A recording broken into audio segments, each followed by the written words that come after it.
있습니다. 두세 사람이 내 이름으로 모인 곳에는 나도 그들 중에 있느니라. 아멘. 두세 사람이 내 이름으로 모인 곳에는 나도 그들 중에 있느니라. 믿음이 뭐예요? 하나님의 약속을 믿는 게 믿음이죠. 하나님의 말씀에 반응하는 게 믿음이죠. 오늘 우리가 이 시간에 예배를 드리면서 주님이 함께 하신다는 그 믿음을 가지고 우리가 예배를 할 때 하나님이 기뻐하시죠. 믿음이 없이는 하나님을 기쁘시게 할 수 없다고 그랬어요. 오늘 두세 사람이 주의 이름으로 모인 곳에 내가 그들 중에 함께 계시겠다. 주님이 말씀하셨어요. 시건치 않으시는 주님이 말씀하셨어요. 그러면 우리 이 말씀에 믿음으로 반응해야죠. 그래야 하나님이 기뻐하시죠. 영광을 받으시죠. 왜 믿음의 가정을 이루는 것이 중요합니까? 믿음의 가정이 최소한 2명이잖아요. 그죠? 물론 혼자도 가정이 되겠습니다만 그래도 기본적으로 2이잖아요. 그래서 2명이 또 자식과 함께 주의 이름을 부른다. 주님이 그 자리에 함께 하시는 거죠. 단순히 믿는다라고 믿음의 가정이기 때문에 함께 하는 게 아니라 두세 사람이 주의 이름 모인 곳에 내가 그들 중에 있겠다라고 그 약속의 말씀을 믿는 그 가정에 하나님이 함께 하시는 거죠. 그래서 우리가 이름만이 그리스도인 가정이 아니라 실제 하나님이 함께하는 가정이 돼야 되죠. 교회도 마찬가지죠. 우리가 교회가 이처럼 믿는 사람이 모였어요. 그냥 우리들이 모인다고 한다면 동아리가 되겠죠. 어느 개 모임과 같겠죠. 그러나 그게 아니라 두세 사람이 주의 이름으로 모인 곳에 내가 그들 중에 있겠다라는 이 약속의 말씀을 믿으면서 우리가 모일 때 이게 교회가 되는 거죠. 무늬만 교회가 아니라 실제 성령님의 교통함이 있는 교회가 된다는 거죠. 그래서 우리들이 이런 19주년을 맞이해서 다시 한번 생각하면서 우리가 묻는 거죠. 주님이 오늘 우리와 함께 하시는가? 그걸 우리는 감정으로 느끼는 것은 나중 문제고 기록된 하나님 말씀, 이 팩트, 사실이 중요하거든요. 말씀의 근거에서 우리들이 확신을 가져야 하죠. 주님은 오늘 우리와 함께 하십니다. 이런 우리들이 강하게 믿을 때 우리는 어떻게 돼요? 떠나 있을 때 믿는 성도들이 그리워지는 거죠. 왜요? 두세 사람이 주의 이름 모인 곳에 주님이 함께 하는데 하나님의 임재 자리에 나가기 때문에 흩어지면 교회가 그리운 거죠. 그래서 흩어지면은 내가 있는 곳에서 주의 사랑을 드러내고 모이면 어떻게 돼요? 모이기를 사모하는 가운데 모이면 그리스도의 몸을 세우는 거죠. 어떻게 해요? 서로 은사에 따라 섬김으로 맡은 자의 직분을 감당함으로 서로를 세우는 것이 교회를 세우는 거잖아요. 그래서 우리들이 아름답게 정말 하나님의 임재가 있는 그 교회를 세워나가는 것이 오늘 우리들의 사명이고 또 우리들이 이처럼 주일날 모이는 목적이라고 볼 수 있습니다. 그래서 우리들이 항상 이 시간을 맞이해서 다시 한번 생각하는 거죠. 우리 교회 주님이 함께하는가? 함께하는 것 같고 하는 것 같고 그게 아니라 말씀이 있는 곳에 우리 하나님은 함께 계세요. 할렐루야. 우리 이걸 잊으면 안 돼요. 주님이 내 안에 계세요. 내 안에 어디요? 주일학교 뭐 영혼에 뭐 머리에 뇌에 심장에 그렇게 얘기하는 게 아니라 마음에 말씀을 새기면 그 말씀 가운데 주님이 함께 하는 거야. 그렇게 정확하게 얘기해 줘야죠. 삶 속에서 주님이 함께 하려면 어떻게 해야 돼요? 말씀과 동행해야죠. 말씀을 떠나면서 자기가 하나님이 나와 함께 그건 아니죠. 우리가 말씀에 순종하면 그 순종하는 그 말씀에 하나님이 함께 하시는 거죠. 항상 말씀이 있는 곳에 주님이 함께 하시는 줄 믿습니다. 우리가 두세 사람이 주의 이름을 모이는 곳에 내가 함께 하겠다. 이 약속을 마음에 새기면 그러면 우리의 행동이 어떻게 돼요? 과연 이곳에 주님이 함께 하시는구나. 이런 믿음이 생겨나게 되고 그러면 어떻게 돼요? 이 자리를 사모하게 되고 또 이 예배를 정말 감사하게 되고 우리가 모여서 함께 교제하는 이 하나하나가 우리에게 너무나 소중한 축복이 되는 거죠. 우리 교회는 건강한 개인 건강한 교회를 재생산하는 비전을 가지고 우리가 시작을 했어요. 그래서 우리는 얼마나 그 비전에 충실했는지 이 시간 좀 우리가 점검해 봤으면 좋겠어요. 여러분이 보실 때 우리 교회는 어떻게 보이는지, 건강한 교회인지 그렇지 않은지, 주님이 기뻐하는 교회인지 아닌지 우리들이 정말 점검해 봐야 된다고 봐요. 아니면 아직 미약하기 짝이 없는 정말 연약한 그런 모습인지. 교회가 그렇다는 얘기는 우리 속사람이 그렇다는 거거든요. 우리 겉사람이 이렇게 예를 들어 저 같은 허우대가 멀쩡해도 속사람이 되어야 돼요. 아주 빈궁하기 짝이 없다고 한다면 이건 아무 의미가 없는 거죠. 근데 허우대가 멀쩡한 거는 둘째치고 속사람이 더 하나님의 영광을 드러내는 속사람이라 한다면 얼마나 좋겠습니까? 교회가 빈약하다는 것은 우리의 속사람이 빈약하다는 거잖아요. 그런 의미에서 볼 때 우리는 19절을 맞아서 점검해 보는 거죠. 나는 건강한 개인인가? 우리 교회는 건강한 교회인가? 물론 객관적인 평가는 우리 주님이 하세요. 우리 주님이 우리 교회를 보면서 평가를 하세요. 또 우리 자신이 건강한 개인인지 아닌지 평가하세요. 그래서 그래서 우리가 각자의 맡은 달란트에 따라서 얼마나 헌신했는지, 한 달란트 받은 사람 같이 불충했는지, 아니면 2달란트, 5달란트 받은 사람처럼 정말 충성했는지, 지극히 정말 작은 은사를 갖고 있다 할지라도 최선을 다하고 있는지, 그건 주님이, 우리의 속사람을 아시는 주님이 다 평가를 하겠죠. 그렇지만 그래도 우리가 성경에 따라 건강한 개인은 어떻고 건강한 교회는 어떻고, 그것을 성경이 우리들에게 알려줬기 때문에 거기에 따라서 저와 여러분들이 말씀에 따라 평가하는 것은 오늘 우리들의 몫이라고 봅니다. 사실 우리 주님의 입장에서 볼 때 교회는 외형적인 것에 있지 않아요. 크고 작음에 있지 않아요. 왜요? 자신의 몸이거든요. 자신의 몸이거든요. 실상을 보시는 주님께서는 외형적인 것이 사실 중요하지 않아요. 만약에 외형적인 것이 중요했다면 예루살렘에 우리 하나님이 좌정하셨겠죠. 그러나 성경에 보면은 그 웅장한 예루살렘이라 할지라도 하나님이 함께 하지 않았거든요. 함께 하지 않았거든요. 오히려 회막 가운데 하나님은 함께 하셨고, 그죠? 회막 가운데. 오히려 뭐예요? 오벳에돔 아시죠? 법궤를 갖다가 다윗이 갖고 오려다가 정말 웃사의 불충한 행동 때문에 정말 법궤가 이렇게 넘어지게 된 것을 잡았다가 이렇게 즉사한 사건 있잖아요. 그러고 나서 어떻게 돼요? 방치를 해요. 누구네 집에? 오벳에돔 집에. 근데 오벳에돔 집이 아무도 찾지 않는 그 집이지만 어떻게 돼요? 그곳에 하나님이 함께 하셨잖아요. 아무도 찾지 않는 그의 집이지만 오벳에돔에 하나님이 함께 하셨고, 그 함께 하시는 증거가 이스라엘 전역에 소문이 나게 됐던 거죠. 우리는 그런 사건들을 통해서 우리들이 생각해 봐야 되는 거예요. 이거는 우리 교회만 얘기하는 게 아니라 우리 개인도 마찬가지예요.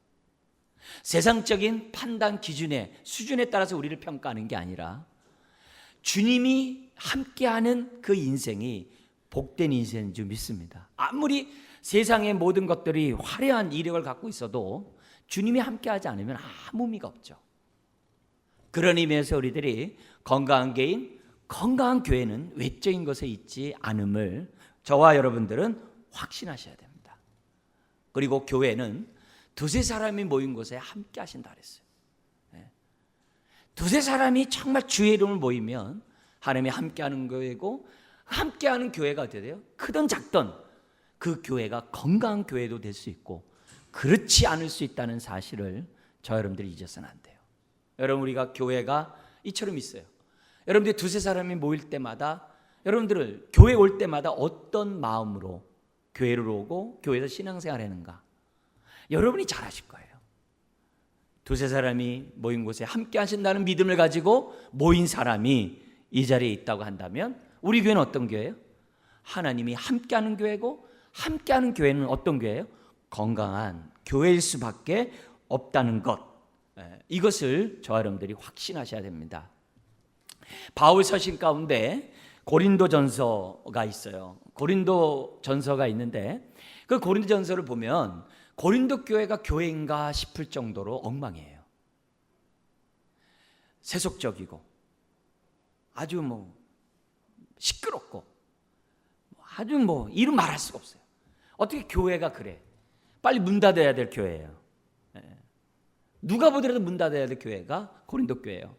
그런데 그 고린도 교회를 바라보는 그 하나님의 시각이 바울을 통해 나타나요. 그게 1장 2절에 뭐냐면 처음 인사하는 그 인사에서 하나님이 교회를 바라보는 그 안목이 바울을 통해 얘기를 하는데 뭐라고 얘기하냐면은 거기서 분명히 얘기해요. 하나님이 너희와 함께한다고. 그렇게 엉망인데 하나님을 아버지라 고백하고 예수를 나의 주라고 그리스도라고 고백하는 그 교회를 향하여 하나님의 교회라고 그래요. 그렇게 엉망인데, 삶은 엉망인데. 여러분, 이건 굉장히 중요한 안목입니다. 우리는 외적인 것으로 모든 것을 평가하기가 쉬워요. 그러나 하나님의 안목은 그렇지 않아요. 우리 자신이 얼마나 믿음을 가지고 모였는가, 믿음을 가지고 신앙생활 하는가, 섬기는가, 이걸 보시지 겉에 이런 것들로 평가하지 않는다는 거죠. 물론 그런 거 다 모르신 분이 아니겠죠. 그런 의미에서 저나 여러분 모두가 정말 여러 가지 세상적인 눈으로 볼 때는, 인간적인 눈으로 볼 때 막 그렇다 할지라도 정말 마음으로, 정말 이 마음에 약속의 말씀을 믿고 하나님을 아버지라 예수를 나의 주라고 고백하는 가운데 우리가 교회에 모이고 예배를 드리고 섬겨 나간다고 한다면 우리 교회는 하나님이 함께하는 교회인 줄 믿습니다. 이것을 바울이 믿기 때문에 뭐예요? 편지를 쓴 거예요. 그게 고린도 전후서예요. 이걸 믿지 않으면 뭐하러 편지 써요? 그냥 내버려둬 버리지. 내버려둬 버리지. 왜 하나님의 뜻을 떠나고 불순종하는 사람들에게 자꾸 찾아오셔서 나는 너희 조상을 출애굽시킨 하나님이다. 왜 자꾸 나타나셔서 왜 그래요? 그들에게 믿음이 있기 때문에 하나님이 자꾸 나타나시는 거예요. 그래서 이렇게 훈련시키고 저렇게 연단시키고 저렇게 막 책망하고 채찍질하고 그러는 거예요. 그러면서 이러는 거예요. 만약에 채찍질하지 않으면 사생하라. 그거거든요. 사랑하는 내 자녀이기 때문에 하나님이 계속 채찍질한다라고 히브리서 12장에 얘기를 하잖아요.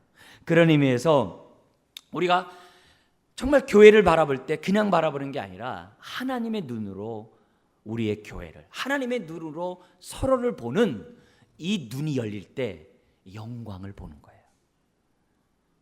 교회의 영광을 보는 거예요. 신앙생활은 교회의 영광을 보느냐 안 보느냐에 따라서 하늘과 땅 사이에 딱 갈라지는 거예요. 여러분이 교회를 나오면서 교회의 영광을 못 보면 신앙생활 못합니다. 교회생활 제대로 못해요. 완주하지를 못해요.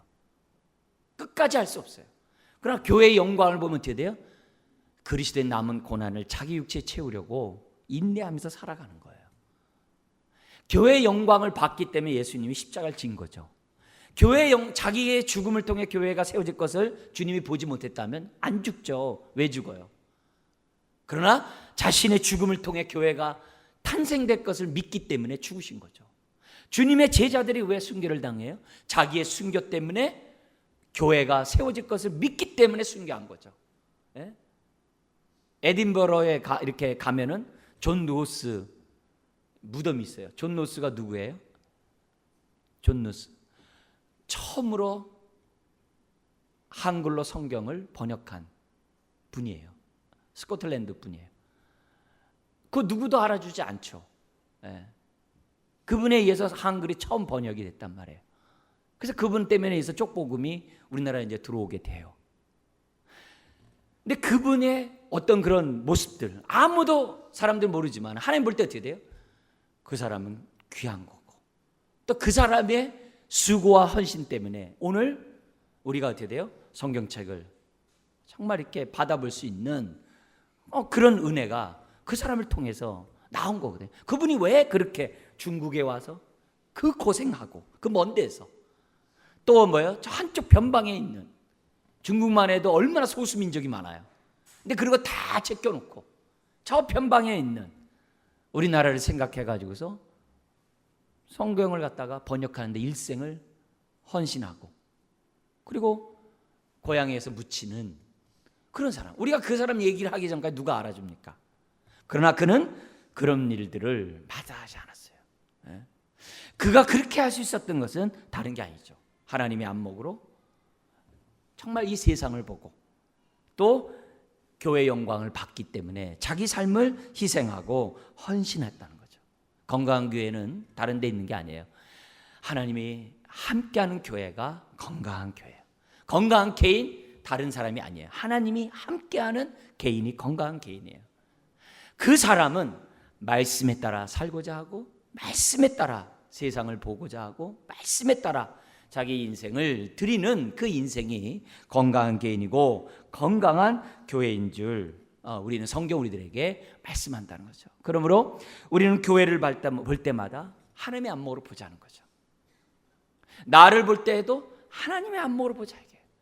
하나님이 나를 볼 때 얼마나 기뻐하시겠어요. 기뻐할 정도가 아니죠. 기쁨을 이기지 못한대요. 우리를 인하여. 그렇다면 우리도 어떻게 돼요? 그런 눈으로 서로를 보고 나뿐만 아니라 서로를 보고 교회를 본다면 우리는 그만큼 어떻게 돼요? 건강한 교회를 세워갈 수 있다는 거죠. 이런 의미에서 우리는 우리들만의 정말 은혜를 받은 자로서 우리들만의 하나님의 뜻을 이루는 독특한 교회를 세워가야 돼요. 여기에 대한 우리들이 확신을 가지고 우리를 통해서 이루시고자 하나님의 뜻들을 우리들이 잘 분별하고 우리는 우리 교회에 맞는 물론 이제 성경에 기초한 거겠죠. 기초한 우리 교회에 맞는 교회를 저와 여러분들이 이제 세워가야만 한다는 거죠. 이제 그런 의미에서 우리 교회에서 가장 강조하는 것이 뭐냐면 재생산이거든요. 재생산의 초점은 뭐냐면 자생력 없이는 건강함 없이는 재생산이 없어요. 그런 의미에서 우리는 재생산을 이룰 수 있는 교회를 우리들이 뭐냐면 갖춰가면서 교회를 갖다가 이렇게 섬겨나가는 저와 여러분들이 이제 돼야 한다는 거죠. 자, 그런 가운데 재생산할 수 있는 다른 말로 하면 우리 첫 번째 얘기한다면 하나님이 함께하는 그곳에는 어떤 일들이 나타나는가? 기본적으로 이제 5가지가 나타나게 됩니다. 그래서 여기 보면은 이 5가지 모습을 한번 우리 같이 한번 읽어볼까요? 첫째, 하나님의 임재 속에 주를 경배함. 이게 하나님 말씀이 함께하는 그 사람은 하나님께 대하여 예배를 드리게 돼 있어요. 이건 건강한 개인이고 건강한 교회의 특징이에요. 예배는 빼놓을 수가 없어요. 두 번째 읽어볼까요? 하나님의 임재 속에 성도들끼리 한 지체 의식과 함께 한 몸을 이루어요. 나에게 주신 그 은혜를 나만 받는 게 아니라 저 사람도 받았다는 사실이 정말 얼마나 기쁘고 감사한지 몰라요. 나와 동일한 믿음을 갖고 있다는 그 사람이 있다는 자체가 귀한 거야. 그래서 어떻게 돼요? 성령의 교통 속에서 한 몸을 이루라고 해요. 성도 간의 교제가 이루어지는 자연스러운 모습이 나를 통해 나타나요. 꿀먹은 버거리처럼 있다가 가지 않는다고. 세 번째 특징이 나타납니다. 읽어볼까요? 받은 은사에 따라 맡은 일에 특히 지극히 작은 일에도 충성을 다. 왜요? 주의 일이니까. $1 받았다고 버리는 게 아니라 남에게 주목받지 못한다고 소리하는 게 아니라 은밀히 보시는 하나님 앞에 우리가 임재의식 속에서 섬기기 때문에 받은 바 은사에 따라서 작은 일에도 최선을 다하는 거죠. 장인이 뭡니까? 그 작은 꼼꼼한 마무리나 이런 부분에 최선을 다하잖아요. 그래서 장인의 손끝은 항상 마무리를 잘하잖아요. 항상 마무리를 잘하잖아요. 그런 의미에서 우리는 어떻게 돼요? 받은 바 은사에 따라서 작은 일에 충성하는. 여러분, 이 작은 일에 충성한다는 게 너무너무 중요해요. 우리 신앙생활에 있어서 조심할 게 끝물이거든요. 역사적으로 끝물은 다 타락하게 돼 있어요. 끝물은 타락해요. 왜 타락할까요? 작은 일에 충성 안 하니까 타락하게 돼 있는 거예요. 모든 역사 끝물은 다 타락해요. 그런 의미에서 우리가 세상을 닮아가는 게 아니라 나와 함께하는 주님 속에서 우리는 어떻게 돼요? 끝물이 새로워져야 되고, 끝물이 보다 맑아야 되고, 끝물이 더욱더 어떻게 돼요? 온전해야 돼요. 그래서 우리 신앙의 장인 정신이 우리들에게 필요한 거죠. 네 번째 한번 읽어볼까요? 주를 더욱더 알고자 하는 열망 속에 자라가려고 함. 그래서 교회는 하나님을 알아가고 알려주는 거예요. 그래서 우리는 다 뭐예요? 하나님의 복의 통로들이에요. 은혜 통로들이에요. 지식을 통해 은혜가 오기 때문에 서로를 통해 어떻게 돼요? 다 사람들이 어떻게 돼요? 자라가게 돼 있어요. 공급하게 돼 있어요. 네. 그래서 우리는 하나님을 알아가고 하나님을 알려주고 지체를 알아가고 지체를 세워주고 이런 일들이 네 번째로 주님이 나와 함께 한다고 한다면 증거가 나타나요. 다섯 번째 한번 읽어볼까요? 주의 사랑을 아직 경험하지 못한 사람들에게 주의 사랑을 증거하고 싶어함. 이게 말씀을 마음에 새기고 있는 건강한 개인의 일반적인 특징이에요. 성경에서 말하는 일반적인 특징이에요. 그래서 이 근거를 통해서 오늘 뭐냐면 내가 건강한 개인인지, 우리 교회도 마찬가지예요. 우리 교회에서 이런 일들이 자연스럽게 이루어지고 있는지, 동시다발적으로 자연스럽게 이루어지고 있는지를 봐야 되는 거죠. 물론 모든 면에서 어떻게 돼요? 미약할 수 있어요. 때로는 건 뭐예요? 한쪽 부분만 강조될 수도 있어요. 그렇지만 그건 뭐예요? 우리가 이 전체적인 안목을 갖고 있으면 기본적으로 우리는 어떻게 돼요? 자꾸 자라가는 거예요. 우리 애들도 보세요. 막 중학교, 고등학교 돼 보세요. 애들 등치도 이딴만에 커져가지고서 갑자기 막 목도 막 변성기가 와서 안녕하세요 막 이러잖아요. 그러면 겉에 딱 보면 뭐냐면 애가 막 이렇게 크지만 우리 부모는 다 알거든요. 뭐예요? 얘도 좀 나이 먹으면 속도 이렇게 탁 차가지고 건장한 청년들이 될 것이다. 다 부모들 다 안단 말이에요. 기본적인 소양들을 우리들이 갖고 있으면 어느 순간에 뭐예요? 다 채워지게 돼 있거든요. 그래서 이 기본적인 이 다섯 가지가 다 일대 건강한 개인이고 건강한 교회라고 우리들이 말씀한다는 거죠. 그리고 두세 사람이 주의 이름을 모인 곳에 함께 하신다는 증거가 바로 이런 것들을 통해서 저와 여러분들이 점검해 볼 수 있다는 거죠. 물론 성숙하고 온전해지는 것은 그 다음 문제예요. 기본적인 소양들이 지금 뭐냐면 개인적으로, 교회적으로 나타난다는 거죠. 그런 의미에서 다시 한번 여러분들이 질문하고 싶은 거죠. 우리 교회는 건강한 개인, 건강한 교회를 지금 이루고 있는가? 그런 거예요. 여러분 자신에게. 미약하다고 해서 우리들이 좌절 건 아니죠. 그 부분 보충해 나가면 되겠죠. 성령님이 계속 해 나가겠죠. 자, 이 시점에서 우리들이 생각하는 것이 뭐냐면 재생산이에요. 우리가 건강하면은 항상 번식이 있어요. 증식이 있어요. 재생산이 세포 분열이 있을 수밖에 없다는 것을 성경이 얘기해요. 교회가 크든 작든 다 어떻게 돼요? 재생산이 있어요. 재생산이 있어요. 작은 꽃도 재생산이 있고 작은 생물도 재생산이 있어요. 영적인 원리도 똑같아요. 재생산이 자연스럽게 뭐냐면 나타나는 것이 건강함의 증거. 열매를 보아 나무를 알듯이 재생산을 통해 내가 얼마나 성숙했는지 아닌지를 저와 여러분들이 이제 분별할 수 있죠. 그런 의미에서 우리 교회는 재생산할 수 있는 성도로 만드는 것이 교회겠죠. 그죠? 교회의 모든 것들은 여러분들을 건강한 사람이 또 건강한 교회를 이루어서 재생산하도록 모든 프로그램이 집중되어 있죠. 그런 가운데 우리가 교회에서 우리가 이 재생산을 이루기 위한 그 하나님의 그러한 사역들을 갖다가 지금 몇 가지를 여러분들에게 8가지를 설명할 텐데 8가지 지금 교회에서 지금 하고 있는 거예요. 그러니까 이런 것 속에서 나는 얼마나 부응하고 연합하는 가운데 지금 건강한 교회를 만들어 가고 있는지 한번 저와 여러분들이 좀 다시 한번 또 생각해 보자는 거죠. 그래서 첫 번째 우리 한번 읽겠습니다. 교회의 재생산을 위한 훈련 시스템을 구축하는 거죠.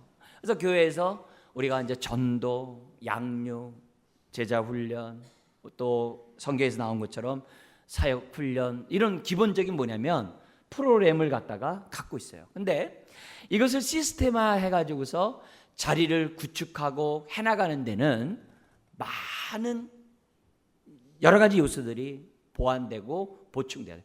기본적인 뼈대는 다 갖고 있어요. 갖고 있지만 그런 것들이 되어야 돼요.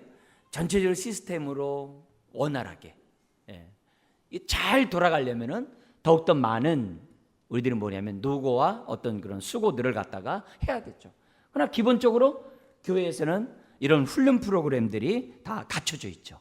그래서 교회에 등록하면 확신반하고 성장반하고 제자반하고 이런 과정들이 이제 교회에 있는 거죠. 두 번째 한번 읽어볼까요? 사역의 장을, 봉사의 장을 구축하는 거. 이 장을 구축하는 게 굉장히 중요해요. 그래서 우리 교회는 위원회와 팀 사역을 만들어놨어요.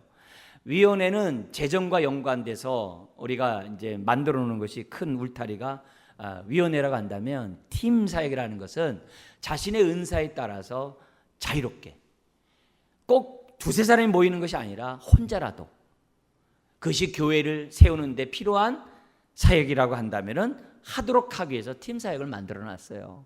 그래서 팀이 많아야 되죠. 그래서 우리가 연말에 사역대회를 할 때 우리에게 어떤 위원회와 어떤 팀이 있는지를 여러분들이 소개를 해요.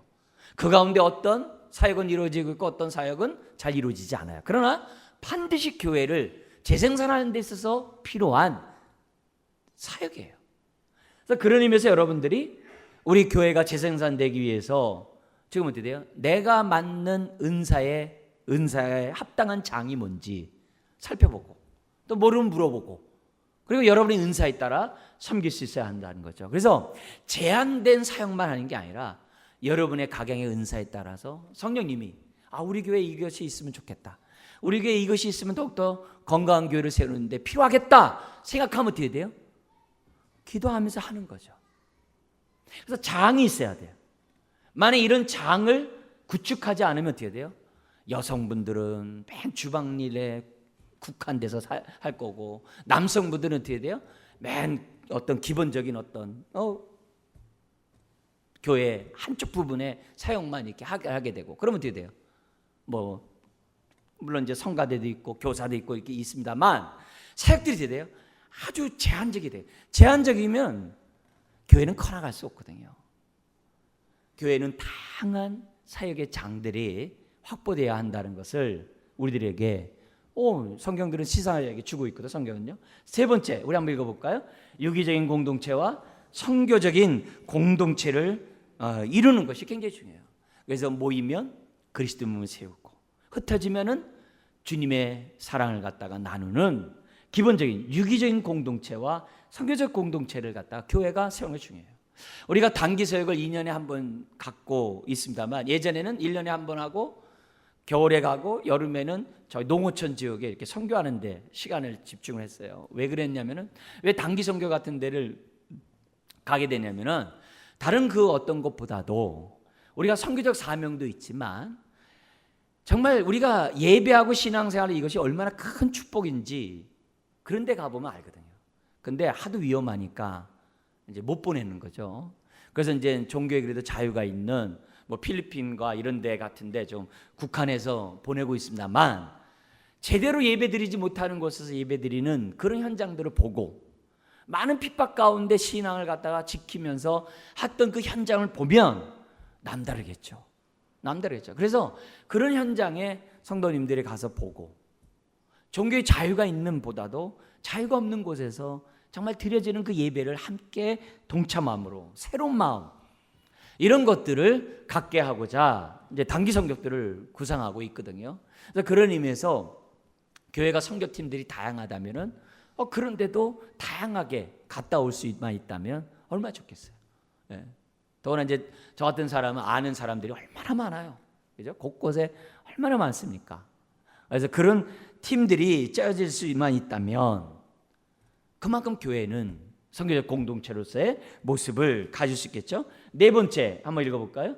매주 토요일마다 기도하는 우리 교회 기도 제목처럼 청소년에게는 꿈을, 지역사회에는 영향력을 주는, 그게 뭐냐면 재생산하는 데서 영향력 없이 재생산 안 되거든요. 영향력을 줘야 사람들이 주님께로 오거든요. 그래서 우리는 영향력을 주는 교회로서의 모습을 우리가 가져야 되는 거죠. 그래서 우리가 미약하나마 우리가 어떻게 돼요? 막 노방전도 할 때, 또 어떤 특별한 날이 있을 때 막 차도 나눠주고 막 이런 일 하잖아요. 다른 것도 아니죠. 조금이라도 우리가 뭐예요? 교회 공동체가 이곳에 있고 또 교회가 지역에 뭔가 도움이 되고 보탬이 된다고 하는 그런 측면에서 우리들이 하고 있는 거죠. 그 다음에 다섯 번째, 우리 한번 읽어볼까요?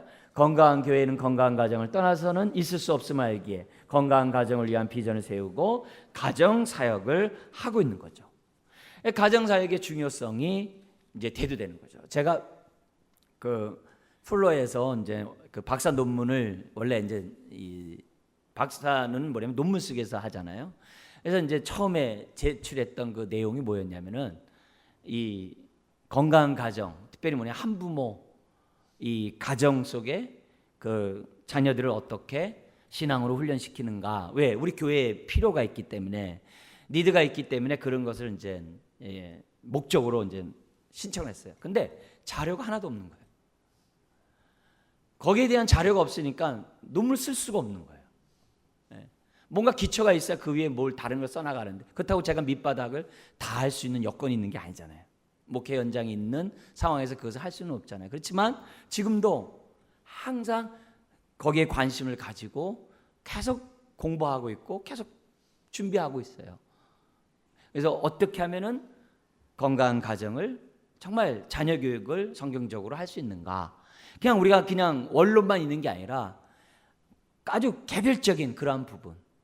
그래서 어떻게 하든지 토요일 날 뭐 우리가 이제 프로그램들을 가졌잖아요. 성품학교 같은 걸 통해서 하려고 했던 이유들이, 그러니까 나름대로 뭐냐면 전체 재생산하기고자 그런 계획 속에서 이루어지는 것들이에요.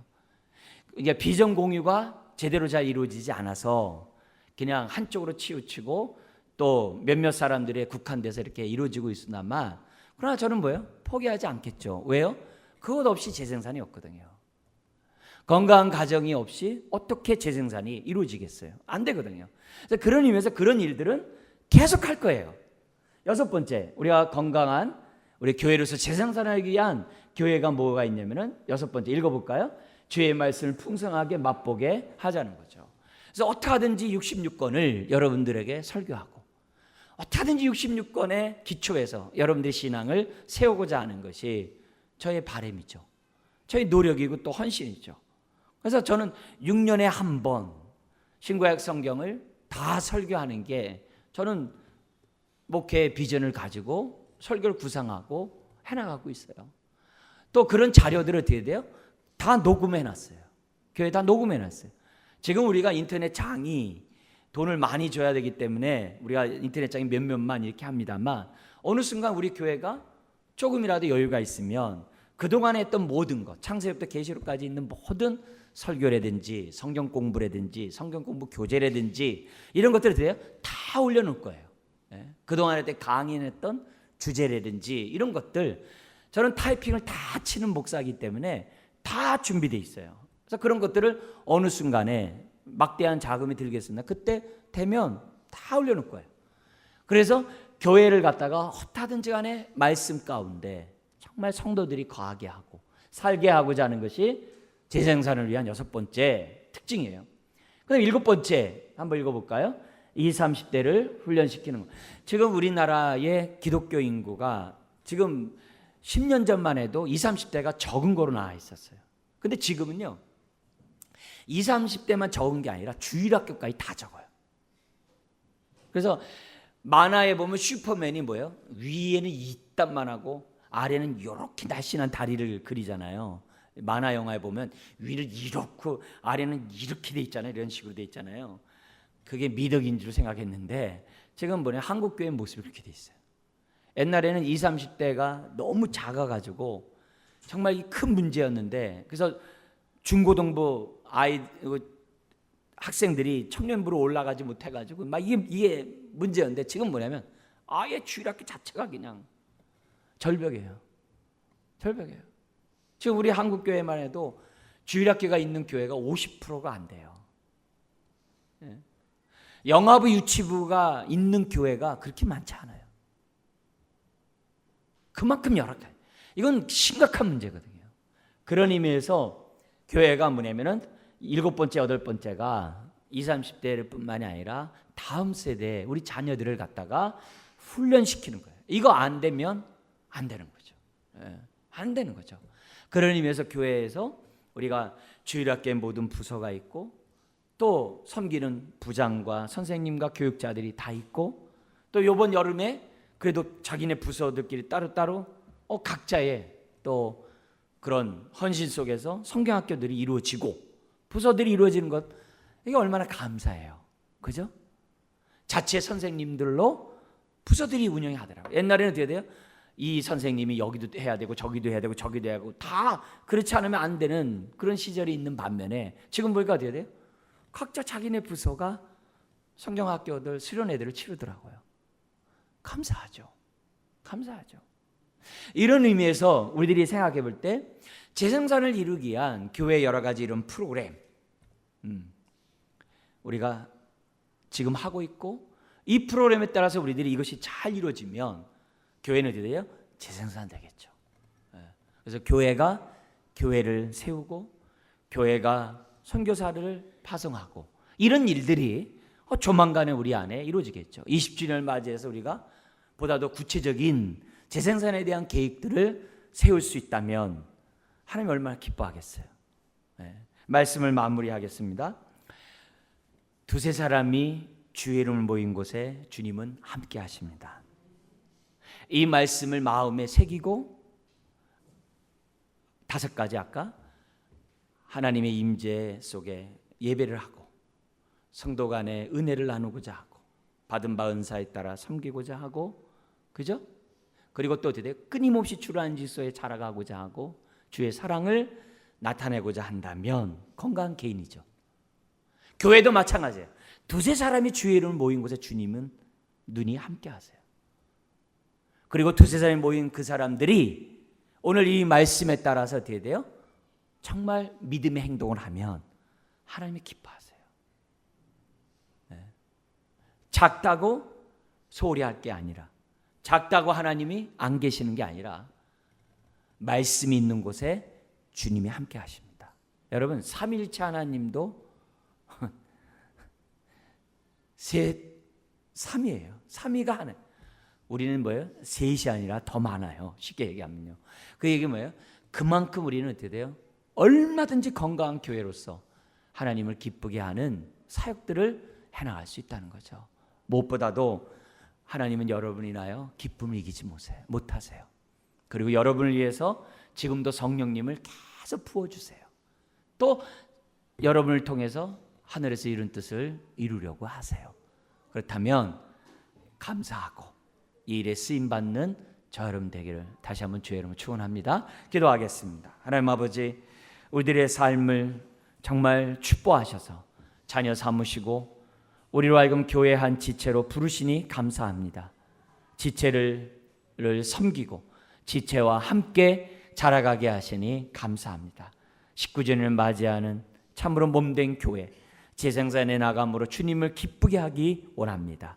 머리 숙인 주의 자녀들 축복하시고 이들을 통하여 영광을 받아 주옵소서. 모든 부서가 주여 두세 사람이 주의 이름으로 모인 곳에 함께한다는 그 믿음을 믿고 모든 부서가 주여 하나님을 높이는데 부족함이 없도록 도와주시고 영아부, 유치부, 유초등부, 중고등부, 청년부, 장년부, 소망다라 모든 부서가 재생산할 수 있도록 은혜 베풀어 주옵소서. 예수님의 이름으로 기도드리옵나이다. 아멘.